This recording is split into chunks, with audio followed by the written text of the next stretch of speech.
السلام علیکم ناظرین، میں محمد اسلم حسین سیاست کی عالمی خبروں میں آپ سب کا استقبال کرتا ہوں۔ غزہ کی پٹی پر اسرائیل کے فضائی حملے 5ویں روز بھی جاری ہے۔ فلسطینی گروپ اسرائیل کی سمت راکٹوں سے جواب دے رہے ہیں۔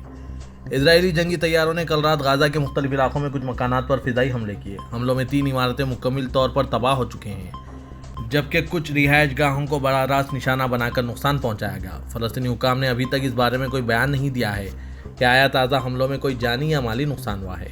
اسرائیلی فوج کی جانب سے جاری کردہ تحریری بیان میں دعویٰ کیا گیا ہے کہ غزہ کی پٹی پر فضائی حملوں میں فلسطینی تحریک اسلامی جہاد سے تعلق ہونے والے اہداف کو نشانہ بنایا گیا ہے۔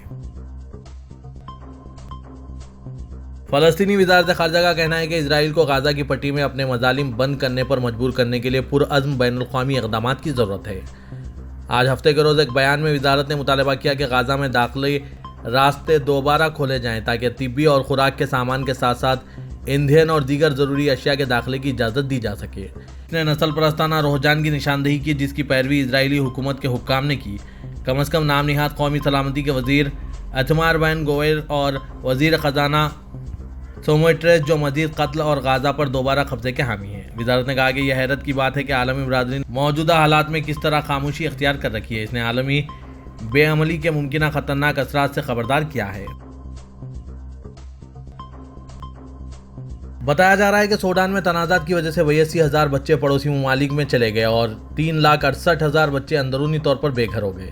اقوام متحدہ کے بچوں کے فنڈ یونیسیف کی ایگزیکٹو ڈائریکٹر کیتھرین رسل نے ایک تحریری بیان میں کہا ہے کہ سوڈان میں بے دریغ جھڑپوں کے ملک کے بچوں پر خوفناک اثرات مرتب ہو رہے ہیں۔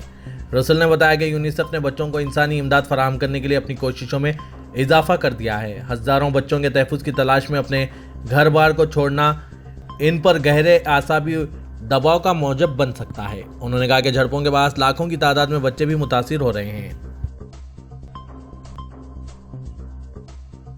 بحرین کے ولی عہد اور وزیر اعظم سلمان بن حمد الخلیفہ نے اسکولوں کو ہدایت دی ہے کہ وہ اسرائیل اور معمول کے معاہدے کے بارے میں اسباق کو ہٹا دیں۔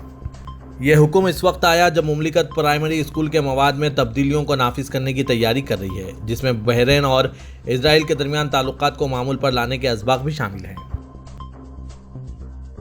سعودی وزیر خارجہ شہزادہ فیصل بن فرحان سے ان کے ایرانی ہم منصب حسین امیر عبداللہیان نے ٹیلی فون پر رابطہ کیا۔ سرکاری خبر رساں ایجنسی ایس پی اے کے مطابق آج ہفتے کو رابطے کے دوران دونوں وزرائے خارجہ نے 2 طرفہ تعلقات اور مختلف شعبوں میں انہیں ترقی دینے کے طریقوں کا جائزہ لیا۔ سعودی عرب اور ایران کے دلچسپی کے امور کے علاوہ چین کی ثالثی میں طے پانے والے حالیہ معاہدے کی روشنی میں آئندہ کے اقدامات کا جائزہ بھی لیا گیا۔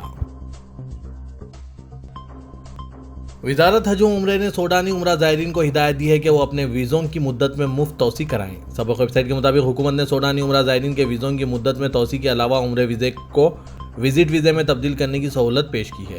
وزارت حج و عمرہ نے کہا ہے کہ سوڈانی کے خصوصی حالات کے باعث عمرہ زائرین کو یہ سہولت 1 سال کے لیے مفت فراہم کی جا رہی ہے۔ وزارت نے کہا ہے کہ سعودی شہری اور اقامہ ہولڈر غیر ملکی اپنے کسی بھی سوڈانی عزیز کا عمرہ ویزا وزٹ ویزے میں تبدیل کرا سکتے ہیں۔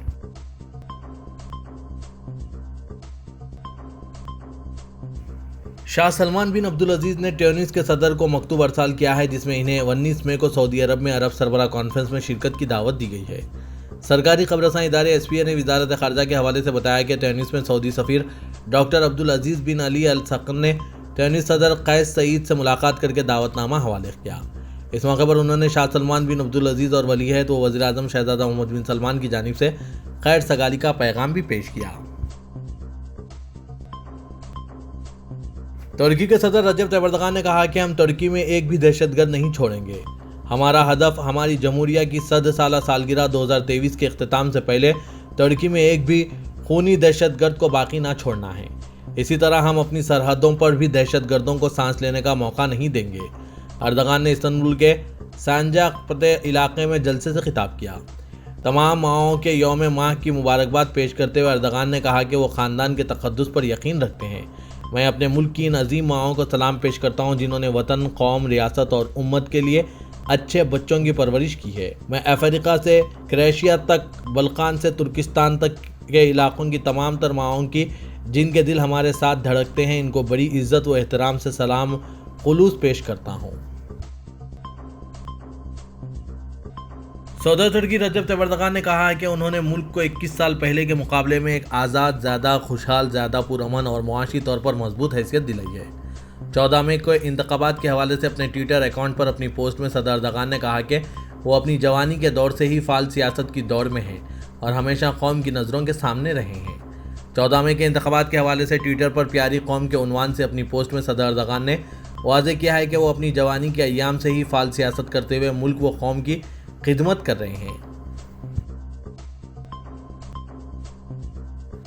پاکستان کے سابق وزیر اعظم عمران خان نے قوم سے اپیل کی ہے کہ وہ اتوار کو شام 5 بجے حقیقی آزادی اور آئین بچاؤ پاکستان بچاؤ کے پلے کارڈز لے کر اپنے گھروں سے 1 گھنٹے کے لیے باہر نکلیں۔ چیئرمین تحریک انصاف عمران خان نے آج ہفتے کو سپریم کورٹ سے ضمانت ملنے کے بعد اپنے پہلے ویڈیو خطاب میں کہا کہ جب میں سپریم کورٹ گیا تو ججز نے پوچھا کہ یہاں بہت انتشار ہوا ہے اور توڑ پھوڑ ہوئی ہے، تو میں نے انہیں کہا کہ ہم نے تو کبھی ایسا نہیں کیا۔ میں چاہتا ہوں کہ تحقیقات ہوں کہ اس کے پیچھے کون تھا۔ میں سپریم کورٹ کے چیف جسٹس سے مطالبہ کرتا ہوں کہ وہ ایک آزاد پینل بنائیں۔ انہوں نے کہا کہ جن بیچارے نہتے نوجوانوں کو گولیاں ماری گئی اس کی بھی تحقیقات ہونی چاہیے۔ جب مجھے گولی لگی تو کب کیوں نہیں یہ جلاؤ گھیراؤ ہوا؟